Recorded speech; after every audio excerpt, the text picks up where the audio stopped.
Hello everyone. आज वाली video में हम लोग डिस्कस करेंगे विजन आईएएस के डेली करंट अफेयर्स जो कि 24 अप्रैल के हैं। तो स्टार्ट करते हैं। सबसे पहली न्यूज़ है, रिन्यूएबल सेक्टर जो है उसने एक फाइनेंशियल टारगेट जो था 2020 का वो मिस कर दिया है। हुआ क्या है देखो, 2016-17 के अंदर इनका टारगेट 16,000 समथिंग था और 11,000 अचीव किया। सेम चीज़ 17-18 में 14,000 कुछ था, 11,000 अचीव किया। 18-19 में 15,000 था, 8,000 अचीव किया। 19-20 में 11,000 था, 8,000 अचीव किया। तो इनका जो एक फाइनेंस ऐसा क्या होता है, जो मिनिस्ट्रीज होती है ना, वो एक टारगेट सेट करते हैं कि इस साल के अंदर हम लोग इतना इतना इतना अचीव कर लेंगे, लेकिन जो टारगेट्स हैं ना वो अचीव नहीं हो पाते बहुत बार। उसके बहुत सारे रीजंस हो जाते हैं। इस बार का जो रीज़न है वो क्या बताया गया है, वो बताया गया कि कोविड-19 के कारण जो सप्लाई चेन है ना वो बहुत डिस्टर्ब हो गई है। और एक चीज़ और है कि इंडिया जो है ना 80% जो सोलर सेल्स है वो चाइना से इंपोर्ट करता है। इसके रिगार्डिंग इन्होंने ना एक नया एक कमेटी बनाई थी, जो ये नीचे लास्ट में इन्होंने दे रखा है, जिसमें मैन्युफैक्चरिंग पार्क्स बनाएंगे, तो कि इंडिया के अंदर जो ये क्या कहते हैं इनोवेशन हो इसमें और डेवलपमेंट हो, और फिर यहीं पे प्रोडक्शन भी हो, फिर उसी का एक्सपोर्ट भी हो। इसके लिए कुछ दिनों पहले न्यूज़ भी आई थी, अगर आप लोग डेली फॉलो कर रहे हो तो मैंने वहाँ पे मेंशन किया था पूरा का पूरा। अब इसमें और क्या क्या प्रॉब्लम्स हैं वो भी हम देख लेते हैं। देखो, एक तो स्टेट गवर्नमेंट्स जो है ना उन्होंने, उससे पहले ऊपर वाला देख लेते हैं, फाइनेंशियल स्ट्रेस भी है जो डिस्कॉम्स का है। उन्होंने कहा कि पेमेंट का जो डिले हो रहा है डेवलपर्स की साइड से, ऑक्शंस की कैंसिलिंग हो रही है, ये एनफोर्समेंट ऑफ कॉन्ट्रैक्ट से इसकी दिक्कत आ रही है, ये सारे इश्यूज़ हैं। और state government reviewing power purchase agreement, ये जो स्टेट गवर्नमेंट की जो रिव्यूइंग पावर परचेज एग्रीमेंट है इन्होंने साइन किया है विंड और सोलर पावर को एक एफर्ट, विंड और सोलर पावर प्रोड्यूसर्स के साथ, ताकि जो टैरिफ्स हैं ना इनको लो लाया जा सके। ये जो रिडक्शन हुआ है ना, ये 74% का रिडक्शन हुआ है। नेक्स्ट न्यूज़ पे चलते हैं। पार्लियामेंट्री कमेटी ने एक सबमिट की एक रिपोर्ट, इंडस्ट्रियल रिलेशंस कोड 2019।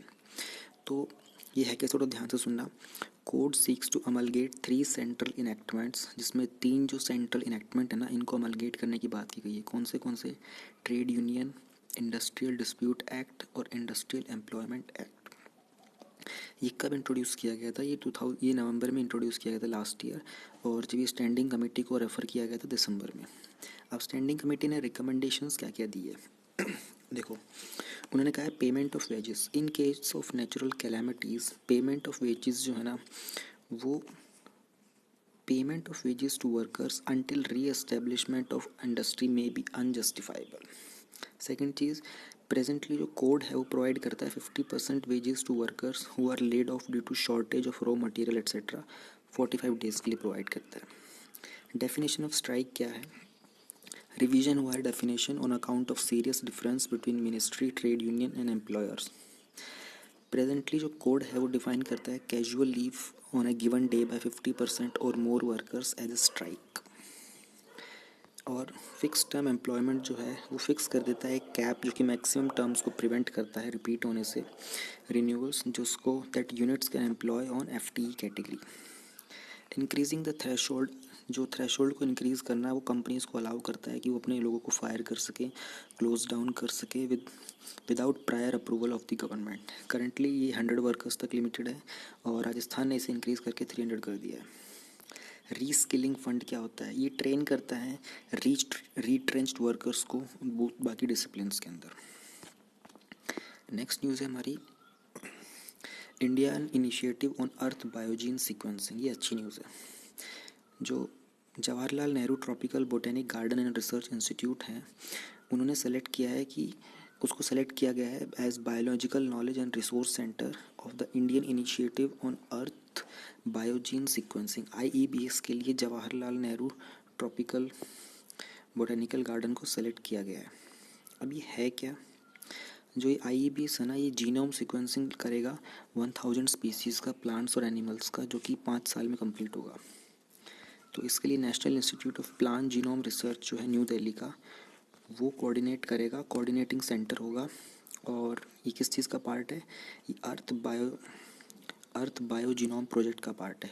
अर्थ बायोजीनोम प्रोजेक्ट है क्या? ये एक इंटरनेशनल इनिशिएटिव है जो एम करता है sequencing of genetic codes of earth's eukaryotic biodiversity. एक यूकैरियोटिक होता है, एक प्रोकैरियोटिक होता है, तो ये सिर्फ और सिर्फ यूकैरियोटिक को टारगेट करता है। यूकैरियोटिक सेल होता है organism that poses A clearly defined nucleus. Eukaryotic में न्यूक्लियस होता है, प्रोकैरियोटिक में न्यूक्लियस नहीं होता। अब ईबीपी के बेनिफिट्स क्या होंगे? देखो, अंडरस्टैंडिंग होगी हमारी बैटरी इकोसिस्टम के लिए, कॉन्जर्वेशन के लिए, हम लोग इन्फेक्शंस वगैरह के नए ट्रीटमेंट ढूंढ पाएंगे। ये इनेबल करेगा हम कलेक्ट कर सकें प्रिजर्वेशन ऑफ एंडेंजर्ड स्पीशीज़ को, और जेनेटिक इन्फॉर्मेशन होगा ना, उसको डिकोड करने में हेल्प करेगा। नेक्स्ट न्यूज़ हमारी नेशनल हेल्थ अथॉरिटी को रिलेटेड है। जो नेशनल हेल्थ अथॉरिटी है, उन्होंने लॉन्च किया है एक एम्पैनलमेंट, जो कि प्राइवेट हॉस्पिटल्स को आयुष्मान भारत स्कीम के अंडर लेके आ जाएगा। अब ये जो नेशनल हेल्थ अथॉरिटी ने ये जो किया गया है, ये जो लॉन्च किया है, ये क्यों किया है? क्योंकि अभी जो कोविड-19 के रिगार्डिंग जो टेस्टिंग वगैरह हो रही है ना, इसमें बहुत सारे इश्यूज़ आ रहे हैं। जो लोगों के पास आयुष्मान भारत का बेनिफिट उठा सकते हैं, वो ऐसे हॉस्पिटल्स में टेस्ट हो नहीं रहे हैं। तो इन्होंने क्या किया है कि एम्पैनलमेंट ने कहा है कि ये वाली जो स्कीम है, ये जो एम्पैनलमेंट है ना, इससे बाकी जितने बहुत सारे और भी हॉस्पिटल्स हैं, उन सबको भी इस स्कीम के अंडर ले आएंगे, ताकि जिन लोगों को कोविड-19 के टेस्ट वगैरह और ट्रीटमेंट हो रहे हैं ना, उनमें ये 5 लाख का जो बेनिफिट मिलता है आयुष्मान भारत का, वो उठा सके। आयुष्मान भारत स्कीम है क्या, हल्का सा इसके बारे में जान लेते हैं।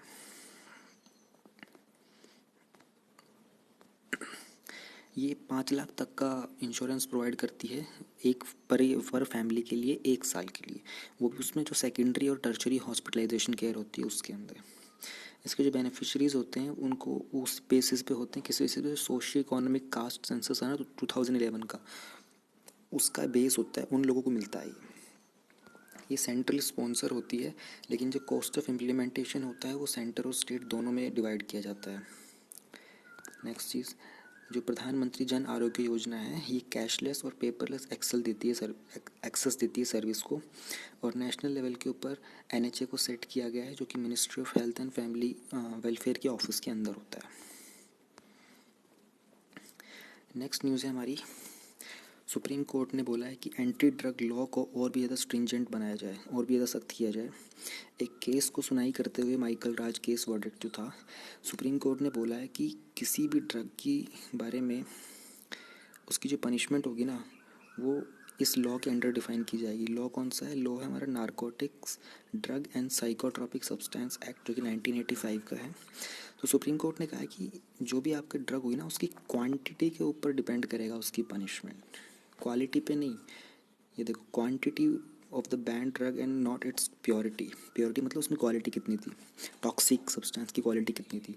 तो इन्होंने कहा है कि उसकी क्वांटिटी कितनी लिमिट थी, 500 ग्राम थी, 200 ग्राम थी, 10 ग्राम थी, किलो थी, 10 किलो कितनी थी, वो डिफाइन करेगा कि क्या पनिशमेंट देनी है।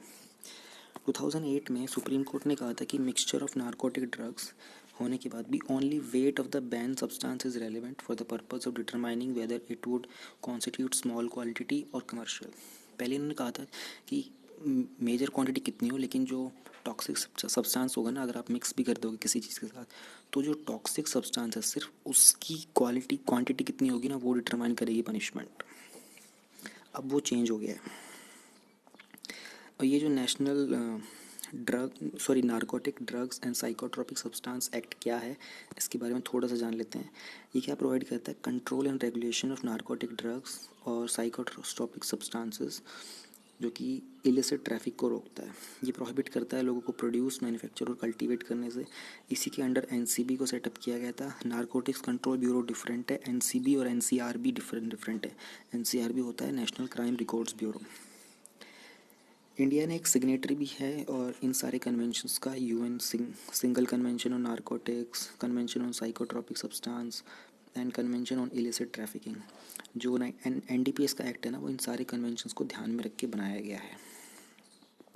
अब जो शॉर्ट न्यूज़ है हमारी, लॉकडाउन लर्नर्स क्या है? देखो, ये ना United Nations office on drugs and crimes का एक इनिशिएटिव है, फ्लैगशिप का इवेंट, जिसके अंदर की सीरीज़ ऑफ ऑनलाइन डायलॉग्स होंगे स्टूडेंट्स के और एजुकेटर्स के बीच कि कोविड-19 का इम्पैक्ट क्या हो रहा है हमारे सस्टेनेबल डेवलपमेंट गोल्स के ऊपर। 17 सस्टेनेबल डेवलपमेंट गोल्स हैं हमारे यूनाइटेड नेशंस के अंदर। 15 साल का टारगेट है 2015 से लेके 2030 तक। इंडिया के अंदर नीति आयोग इस चीज़ को हैंडल कर रहा है, ये आपको पता होना चाहिए। नीति आयोग 2015 में सेटअप हुआ था प्लानिंग कमीशन को रिप्लेस करने के बाद। ये एक पॉलिटी थिंक टैंक है। मैंने आज नीति आयोग के बारे में इनसाइट वाली वीडियो में काफ़ी एक्सप्लेन किया है, एक न्यूज़ आई थी उससे रिलेटेड, तो आप वो भी पढ़ सुन सकते हो।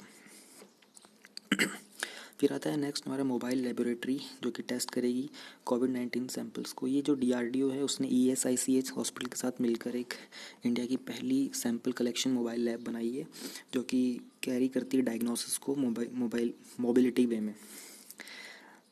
अम्बुबाची मेला क्या है हमारा, अम्बुबाची मेला के बारे में जान लेते हैं। अम्बुबाची मेला पहली बार ऐसा हुआ है कि जो कामाख्या टेम्पल है गुवाहाटी में असम में, जिसमें हर साल एक एनुअल मेला लगता है जो कि annual menstruation of goddess Kamakhya है, उसको इस बार कैंसिल कर दिया गया है। क्यों? क्योंकि बिकॉज ऑफ लॉकडाउन ऑफ कोविड-19। अच्छा, ये जो इसको प्राइम सीट भी बोला था तांत्रिक कल्ट की। नेक्स्ट हम बात करते हैं south Asian climate outlook forum. ये एक रीजनल फोरम है जो कि इंडियन मीटियोरोलॉजिकल डिपार्टमेंट के अंडर आता है और ये इंडियन कंट्रीज़ को कवर करता है। Afghanistan, Bangladesh, Bhutan, India, Maldives, Myanmar, Nepal, Pakistan, Sri Lanka. इसकी जो मेन एक्टिविटी होती है ये फोरकास्ट करता है मॉनसून के बारे में इन साउथ एशियन रीजन्स में। कालेश्वरम लिफ्ट इरिगेशन प्रोजेक्ट जो है ये डाइवर्ट करेगा गोदावरी का जो पानी है वो तेलंगाना के ड्राउट एरिया में, ये 100 से 600 मीटर वाले वाटर को 400 किलोमीटर की कैनाल के थ्रू डाइवर्ट करेगा। ये उसको भी सपोर्ट करेगा। मिशन काकत्या है और मिशन भागीरथ है जो कि ड्रिंकिंग वाटर प्रोवाइड करने के लिए विलेजेस के अंदर, उसको भी सपोर्ट करेगा ये। कसोवाल ब्रिज जो है वे रिवर रावी के ऊपर बनाया गया है। 484 मीटर का परमानेंट ब्रिज है ये जो कि कसोवाल को पंजाब से पंजाब में जो कसोवाल है उसको बाकी कंट्री से कनेक्ट करता है और जो रावी रिवर है वो इंडस की ट्रिब्यूटरी है। अब हम आ जाते हैं लास्ट 2 न्यूज़ के ऊपर। World book and copyright day, ये एक यूनेस्को का एक इनिशिएटिव है जो कि हर साल 23 अप्रैल को मनाया जाता है और इसके अंदर इस बार जो वर्ल्ड बुक कैपिटल है वो कुआलालंपुर को बताया गया है। और इस ओकेजन के ऊपर जो यूनेस्को होता है ना, वो एन इंटरनेशनल ऑर्गेनाइजेशन, ये रिप्रेजेंट करते हैं 3 major sectors of the book industry जो कि पब्लिशर, बुक सेलर और लाइब्रेरीज। इसमें वर्ल्ड बुक कैपिटल को चूज़ किया जाता है जो कि आपको बता दिया मैंने कि कुआलालंपुर को चूज़ किया है इस बार। लास्ट न्यूज़ हमारी फोमलहॉट बी, ये एक एक्सोप्लैनेट है जिसको 25 लाइट ईयर्स दूर हम लोगों ने डिटेक्ट किया गया, जिसका नाम हम लोगों ने फोमलहॉट दिया है। इसको हबल टेलीस्कोप ने पहली बार डिस्कवर किया था 2008 में और ये ऐसा पहला एक्सोप्लैनेट है जिसको डायरेक्ट इमेजिंग के थ्रू डिटेक्ट किया गया था। डायरेक्ट इमेजिंग में क्या होता है? Capturing images of exoplanets directly which is possible by searching for the light reflected from the planet's atmosphere at infrared wavelength. Infrared wavelength से उस प्लैनेट की जो लाइट रिफ्लेक्ट होती है एटमॉस्फेयर में उसको डायरेक्टली कैच करके एक इमेजरी बनाई जाती है जिससे पता चल जाता है कि क्या चीज़ है। हाउएवर बाद में ये डिसअपीयर हो गया था साइट से, वाइल सम एस्ट्रोनॉमर्स, कुछ एस्ट्रोनॉमर्स ने उसको बुलाया था कि एस्ट्रॉयड डेब्री का क्लाउड भी था। तो दैट्स इट, आज की न्यूज़ में इतना ही। Thank you.